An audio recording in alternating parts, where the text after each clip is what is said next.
Hello learners, आज हम पढ़ रहे हैं प्रश्नावली 8.1 का क्वेश्चन 11, जिसमें हमें सत्य या फिर असत्य बताने हैं और उनका कारण बताना है। पहले में क्वेश्चन में कहा गया है tan a का मान सदैव 1 से कम होता है या नहीं, तो इसका आंसर होगा असत्य है ये, क्योंकि tan a का मान हमेशा 1 से कम नहीं होता है, 1 के बराबर भी होता है और 1 से बड़ा भी होता है। सबसे पहले हम एक त्रिभुज बनाते हैं, समकोण त्रिभुज। हमने नेमिंग करी इसमें ABC, बी पर हमारा क्या बना हुआ है, समकोण बना है। ये मान ली हमने भुजा 4 सेंटीमीटर, ये भुजा 3 सेंटीमीटर, ये हो गई 5 सेंटीमीटर, ये हो गया इसका कर्ण। तो अब हम tan A का मान निकालें। यहाँ से tan A बराबर होगा BC अपॉन AB, यानी कि 4/3, जो कि 1 से बड़ा है। तो यहाँ पर हमारा 1 से बड़ा आ गया। एक और एग्जांपल देखते हैं हम। यदि हमने राइट एंगल PQR बनाया है, Q पर समकोण बना हुआ है, ये हमने 24 centimetre PQ side, QR side centimetre, PR side 25 centimetre मानी है। तो यहाँ से अगर हम tan R का मान निकालेंगे तो tan क्या होता है, लंब बटे आधार, तो लंब इसमें हो जाएगा PQ बटे आधार QR, ये आ जाएगा 24/7, जो कि क्या है, 1 से बड़ा है। और आगे जब हम कोण वाली सारणी पढ़ेंगे तो वहाँ पर भी देखेंगे कि हम tan 45 डिग्री होता है, उसका मान कितना होता है, 1 होता है।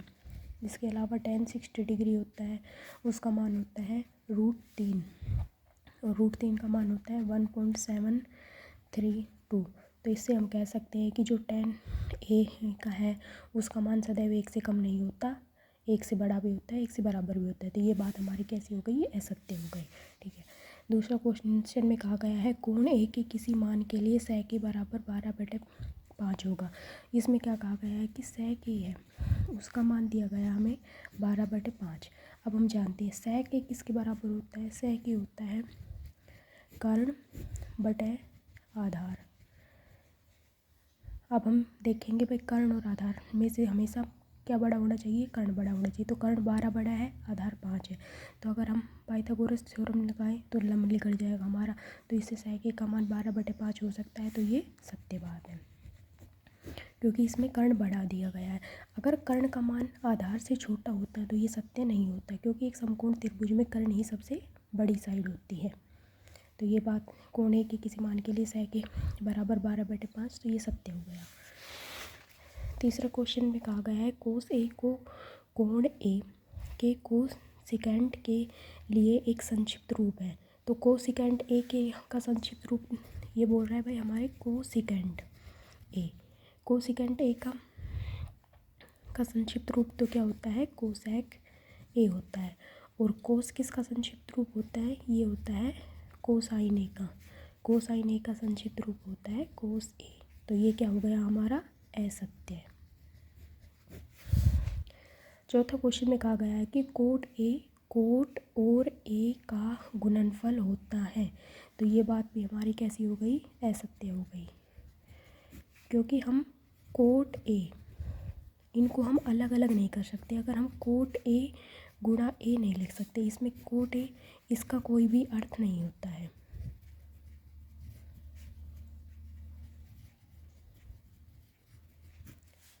जहाँ पर भी हमें ऐसे लिखेंगे, कोई भी ये त्रिकोणमितीय अनुपात हम काम में लेंगे, उनके पीछे हमेशा एंगल लगा होता है और वो उनके गुणा के रूप में नहीं होता है। तो ये इसका ये क्या हो गया, असत्य होगा। कोट और ए का गुणनफल नहीं है।